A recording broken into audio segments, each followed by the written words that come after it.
নমস্কার, আমি লেখক শ্রবণ হালদার। আজকের আলোচ্য বিষয় হবে সাধন পত্রিকায় প্রকাশিত 1894 খ্রিস্টাব্দের 27 জুন রবি ঠাকুরের লেখা মেঘ রোদ্দুর ছোট্ট গল্প নিয়ে। এই ছোট্ট গল্পটি সম্পূর্ণ একটি গ্রাম বাংলাকে কেন্দ্র করে তুলে ধরা হয়েছে এবং এই যে ছোট্ট গল্পটির মধ্যে কেন্দ্রীয় প্রধান চরিত্র যদি আমরা পাই, এক নায়েব হরকুমারের কন্যা গিরিবালা চরিত্র, আরেকজন হলো গ্রামের শেষ প্রান্তে এক কোণে বইয়ে মুখ গুজে থাকা, সবসময় মুখ গুজে থাকা শশীভূষণের চরিত্র।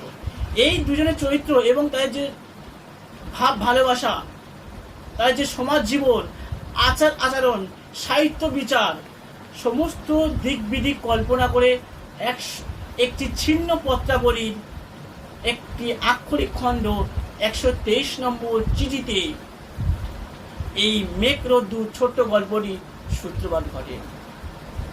এই যে প্রধান আমি চরিত্র বললাম, দুজন চরিত্র, যে গিরিবালা আর শশীভূষণ, এদের দুজনের মধ্যে কি এমন সম্পর্ক গড়ে উঠেছে যে একটা ছোট্ট গল্প সার্থক বা সূত্রপাত ঘটে সার্থক লাভ করেছেন?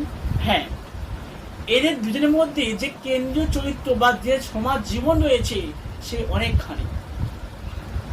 যদি আমরা শুরুতে বলি, গিরিবালা অর্থাৎ হরকুমারের কন্যা গিরিবালা, যার প্রথমে বা শুরুতে আমরা দেখি যার বয়স ছিল 8 বছর, নাবালিকা কন্যা, তার বয়স ছিল 8 বছর। শুরুতে তাকে যখন শশীভূষণের সঙ্গে সম্পর্ক গড়ে উঠেছে, যখন জামের আঁটি বাগিয়ে তার সঙ্গে বা শশীভূষণের সঙ্গে যখন পড়তে চায় বা দৃষ্টি আকর্ষণ করে, তখন আমরা দেখি তার বয়স ছিল 8 বছর। এই যে শশীভূষণের সঙ্গে কেন সম্পর্ক করবে? কারণ গিরিবালার ভাইয়েরা পড়াশোনা করত আর গিরিবালা কোনো পড়াশোনার সুযোগ পেত না। তার ভাইয়েরা তার সঙ্গে যে প্রশ্নবোধ করতো বা তামাশা করত, সে উত্তর দিতে পারতো না, ভুলভাল উত্তর দিত। যদি ভুল উত্তর দিত, তার ভাইয়েরা ঠাট্টামি বা হাসির মাধ্যমে তাকে বলতো, দেখ দেখ বইয়ে লেখা আছে। কিন্তু গিরিবালা যখন দেখে বইয়ে লেখা আছে, কোনো উত্তর দিতে পারে না, তখন গিরিবালার আশা থাকে সেও বই পড়বে, সাহিত্য চর্চা করে বইয়ের কথামালা, আখ্যান মঞ্জুরি সেও বুঝবে। তার ভাইয়েরা তাকে তখন কি করে? অবজ্ঞা করে বা অবহেলা করে। অবহেলা করলে কি হবে? গিরিবালা তবু আশা জেগে উঠেছিল সে বই পড়বে, তাই সবসময় সে তার দাদাদের বই নিয়েও সবসময় চেয়ে থাকে। কিন্তু সে চেয়ে থাকলে কি হবে? সে বইয়ের কোনো কথামালা, বইয়ের আখ্যান মঞ্জুরি কিছুই বুঝতে পারতো না। সে লক্ষ্য করে গ্রামের এক কোণে এক ছেলে বা এক লোক সবসময় বইয়ে মুখ গুজে থাকে, সবসময় যেন পড়া নিয়ে ব্যস্ত থাকে। তাই তার কাছে গিরিবালা গিয়ে হাজির হয়, গিয়ে কালো জামের আঁটি নিয়ে তাকে বাগাতে লাগলো। অর্থাৎ বাগাতে লাগলো কারণ তার দৃষ্টি আকর্ষণ করে যেন, অর্থাৎ সে তো সবসময় বই পড়তে রাজি, অর্থাৎ শশীভূষণ সবসময় বই পড়তে রাজি বা বই পড়তে আকর্ষণ, বইয়ের দিকে তাকিয়ে আছে। তাকে তো দৃষ্টি আকর্ষণ করতে হবে, তাকে তো কথা বলতে হবে, পরিচয় লাভ করতে হবে। সেই কারণে জাম খেয়ে জামের আঁটি নিয়ে তার দিকে বাগাতে লাগলো, তাকে যাতে দৃষ্টি আকর্ষণ করে। ঠিক এইভাবে কয়েকদিন পর তাকে দৃষ্টি আকর্ষণ যখন হয়েছে শশীভূষণের গিরিবালার ওপরে, তখন গিরিবালা তখন প্রশ্ন করছে, তুমি সবসময় বই পড়ো বুঝি? তখন শশীভূষণ উত্তর দিচ্ছে, হ্যাঁ আমি সবসময় বই পড়ি, তুমি পড়বে? অনেক ছবি আছে। এইভাবে সে তখন যখন বইয়ের তার লাইব্রেরিতে নিয়ে যায়, অর্থাৎ তার বাড়ির ভিতরে নিয়ে যায়, গিয়ে দেখ অনেকগুলো বই। গিরিবালা বইগুলো দেখে তার মনে হয়েছে এখানে যা বই, তার দাদারা যে বই পড়ে বা তার ভাইয়েরা যে বই পড়ে, সেই বইগুলো শশীভূষণের অনেক আগেই পড়া হয়ে গেছে, এটা বলে সে মনেও করেছিল। এবং প্রথমে যদি কেন্দ্র সূত্রপাত অনুযায়ী আমরা যদি গিরিবালার সূত্রপাত আমরা পেলাম এবং যদি শশীভূষণের চরিত্র যদি পাই, শশীভূষণ একজন বিএ, এমএ এবং আইন পরীক্ষায় উত্তীর্ণ একটি প্রাপ্তবয়স্ক পুরুষ, যে শহর থেকে গ্রামে ফিরে আসে। আসার পরে তার বাবা বা পিতা তাকে বিবাহ দিতে চায়, কিন্তু সে বিবাহ করতে চায় না। তার একটা খারাপ গুণ আছে, তার চোখে একটু কম দেখে, চেনা মানুষকে চিনতে পারে না। সেই জন্য মানুষকে বা পাড়ার প্রতিবেশীর কাছ থেকে দূরে থাকার জন্য সে সবসময় পাড়ার এক কোণে বা তার নিজের বাড়িতে সে বইয়ে সবসময় মুখ গুজে রাখতো এবং বই পড়তে ভালোবাসে। সেই কারণে পাড়ার প্রতিবেশী তাকে মনে করে যে শিক্ষিত, শশীভূষণ শিক্ষিত, তাই আমাদের সঙ্গে হয়তো কথা বলে না, তাই তাকে মনে করে সে উদ্ধৃত এবং অহংকারী বলে মনে করে তার প্রতিবেশী। কথা বলতে গেলে একজনের সাথে সে কথা বলে, গিরিবালার সঙ্গে, অর্থাৎ হরকুমারের কন্যা গিরিবালার সঙ্গে সেই কথা বলতো। কথা বলতে গেলেই ওই একজনের সঙ্গে কথাই বলতো। গিরিবালার সূত্রপাত অনুযায়ী আমরা দেখতে পাই গিরিবালা কিন্তু পড়াশোনা জানতো না এবং সে ইচ্ছে থেকেছে বিভিন্ন বই পড়বে এবং শশীভূষণ তার কাছ থেকে শশীভূষণ তাকে পড়াতে শুরু করলো।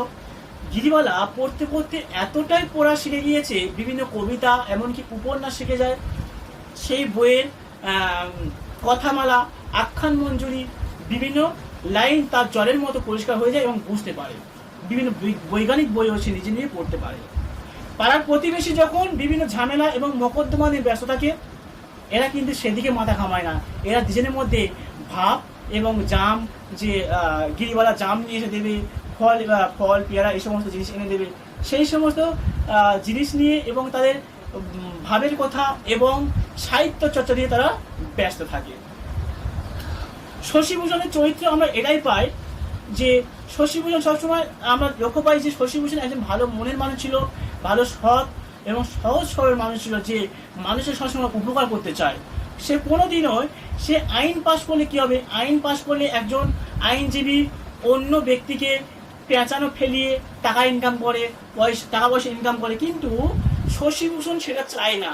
সে কোনোদিনও চায় না যে অন্যকে অন্যায়ভাবে পেঁচানো ফেলে পরামর্শ কাউকে দিতে চায় না এবং পেঁচানো ফেলে তাকে কেস কাম করতে চায় না, বা পেঁচানো ফেলা পরামর্শ কাউকে দিতে চায় না, বা খারাপ কাউকে চায় না। যাই হোক, একদিন হরকুমারের যদি দেখতে পাই, বা গিরিবালার পিতা নায়েব হরকুমার একদিন তার প্রতিবেশীকে পেছনে ফেলার পরামর্শ নিতে আসে, বা তাকে কেসকাম বা মকদ্দমা করে বলে একটা পরামর্শ নিতে আসে ঠিক এই শশীভূষণের কাছে। শশীভূষণ আমরা প্রথমে পেয়েছি যে শশীভূষণ একজন ভালো মনের মানুষ ছিল, যে কোনো পেছনে ফেলা, ফন্দি আটা বা খারাপ কৌশল দেওয়ার পরামর্শ কাউকে দিত না।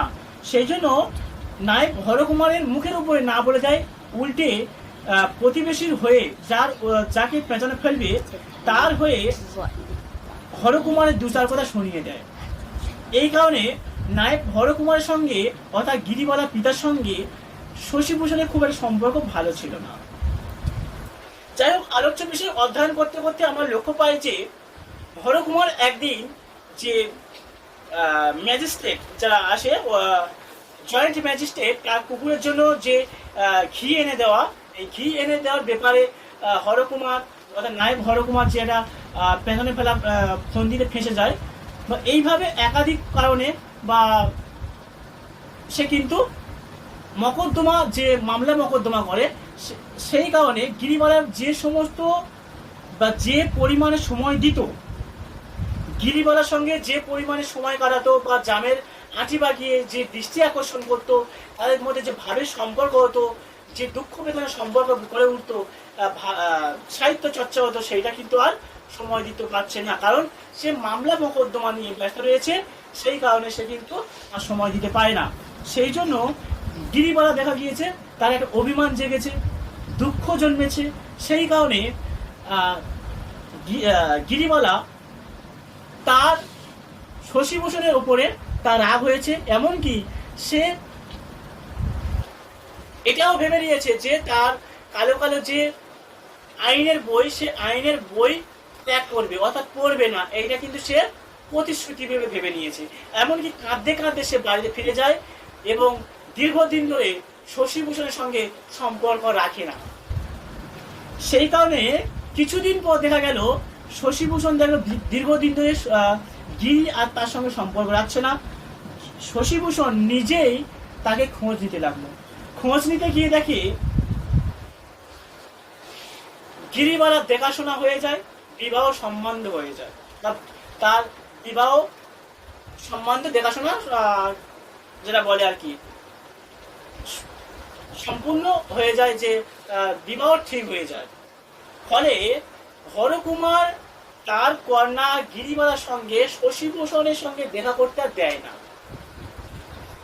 এমনকি গিরিবালার বিবাহ হয়ে যায়। বিবাহ হয়ে যাওয়ার ফলে শশীভূষণ সে গ্রাম থেকে ফিরে যেতে চায়। গ্রাম থেকে যখন ফিরে যায়, দেখা গেল কি না, ইংরেজ সাহেব তাদের স্টিমার নিয়ে মাঝিদের নৌকো ডুবিয়ে দেয়, জাল ছিঁড়ে দেয় এইরকম ভাবে তার সামনে। এবং দেখা যায় যে যা ডুবে যায় তাদেরকে শশীভূষণ বাঁচিয়েও নেয় এবং তাদেরকে প্রতিশ্রুতি দিয়েছিল যে তোমাদের ন্যায় পাইয়ে দেব যদি তোমরা সাক্ষী দাও।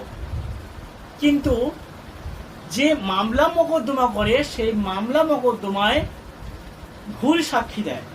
ভুল সাক্ষী দেওয়ার কারণে শশীভূষণ নিজে উল্টে জড়িয়ে পড়ল মোকদ্দমায় এবং তার বিরুদ্ধে 5 বছর জেলও পর্যন্ত হয়ে যায়।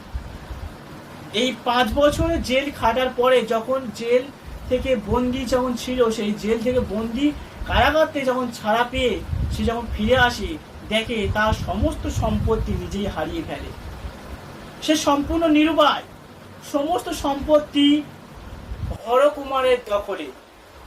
তখন নিরুপায় এবং অসহায় হয়ে সে গ্রামের শেষের দিকে মাঠের এক পাশে গাছের ছায়ায় বসে আশ্রয় নেয়। হঠাৎ অজানা আহ্বানের একটি বাড়িতে যায়। সেখানে তার বই ও পুরনো স্মৃতির মাধ্যমে তার অতীত জীবন ফিরে আসে। যখন সে দেখে বা যখন সেই অচেনা আহ্বান ছিল, সেটা হচ্ছে কাজ ছিল না গিরিবালা, হরকুমারের কন্যা গিরিবালা। সে কিন্তু তার চাকরকে দিয়ে আহ্বান জানিয়েছিল শশীভূষণের। শশীভূষণ তার আহ্বানে সেটা সে মেনে নেয় এবং গিয়ে দেখে, তার সামনাসামনি গিয়ে দেখে গিরিবালা বিধবা হয়েছে। বিধবা হওয়ার ফলেও অর্থাৎ তাদের অনেক দিন বিচ্ছিন্ন, অর্থাৎ না দেখা হওয়ার ফলে সামনাসামনি যখন দেখেছে তখন তবুও তার দুজনের মধ্যে কথা বলতে পারেনি। দুজনের মধ্যে ভেঙে পড়ে, কান্নায় ভেঙে পড়ে, মন থেকে ভেঙে পড়ে। তবুও মনের মধ্যে দুজনের মধ্যে কথামালায় বা কথার মাধ্যমে তারা প্রকাশ করতে পারে না। এই যে গিরিবালা চায় যে তার বাবার যে পাপের ভাগিদার, সেটা সে কিন্তু প্রায়শ্চিত্ত করতে চায়, অর্থাৎ সেটা মিটিয়ে দিতে চায়। পাপের প্রায়শ্চিত্ত করতে, যেটা আমরা বলি, সেইটা করতে চায়। এবং আমরা শেষে দেখতে পাই সকলে বা দুজনের মধ্যে মিলন ঘটলে কি হবে, সামনে দেখলে কি হবে, তাদের কিন্তু যে প্রেমের সম্পর্কে, ভালোবাসার সম্পর্ক দুজনে কিন্তু বুঝতে পারেনি। তাই রবি ঠাকুর এটাই বলতে চাইছে, দেশবাসীর মধ্যে ভীরুতা, স্বার্থপরতা ও শশীভূষণ চরিত্রের মধ্যে দিয়ে প্রবণ দেশপ্রেম পরিণতি তুলে ধরেছেন এই রবি ঠাকুর। এই ছোট্ট গল্পটি আজকের এই পর্যন্ত। আর এই সম্পর্কে আমি একটা নোটস দিয়ে দিয়েছি, এই নোটসটি তোমরা খেয়াল করো, একবার পড়ো, আশা করছি সম্পূর্ণ বিষয়টি জানতে পারবে। আজকে ছোট গল্পটি এই পর্যন্ত। তো যদি ভালো লেগে থাকে অবশ্যই তোমরা লাইক করো, কমেন্ট করো, বন্ধুদের মধ্যে বেশি বেশি পরিমাণে শেয়ার করো। এই ছোট্ট গল্পটি রয়েছে প্রায় 42 থেকে 43 পেজের। তো এত বড় ছোট্ট গল্প যে একটা কাহিনী, সেই কাহিনী এত অল্প সময়ে শেষ করা যায় না। তবু আমি অল্প সময়ের মধ্যে সম্পূর্ণ বিষয়বস্তু বুঝিয়ে দিলাম। আর আমার নিজের লেখা নোটস পাশে দিয়েছি, এই নোটসটা তোমরা পড়বে, অধ্যয়ন করবে, আশা করছি বুঝতে পারবে। তো এই পর্যন্ত শেষ করলাম। সবাইকে বলছি সঙ্গে থেকো। যদি অনলাইন অথবা অফলাইন ক্লাস করতে চাও অবশ্যই নিচে নয় পাশে দেওয়া নম্বরে কন্ট্যাক্ট করবে, 91 44 50 88 71 নম্বরে। তো ভিডিওটি এই পর্যন্ত শেষ করলাম। ভিডিওটি প্রথম থেকে শেষ পর্যন্ত দেখার জন্য সবাইকে ধন্যবাদ।